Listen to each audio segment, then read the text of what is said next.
Hello, ఎలా ఉన్నారు అందరూ? ఈరోజు మా డిన్నర్ వచ్చి మచ్ పులుసు. చూడండి ఎంత బాగా కుదిరిందో, చాలా బాగా కుదిరింది.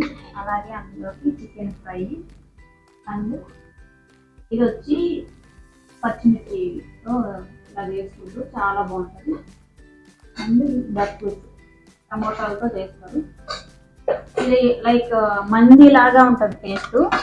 ఎక్కువ అరబీ వాళ్ళు చేస్తారు, మా పెద్దమ్మ ఎక్కువ చేసేది. నేనైతే ఎక్కువ బిర్యానీలే చేస్తాను.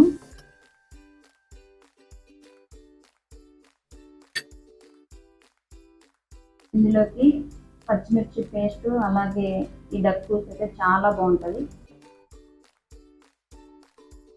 సూపర్గా ఉంది.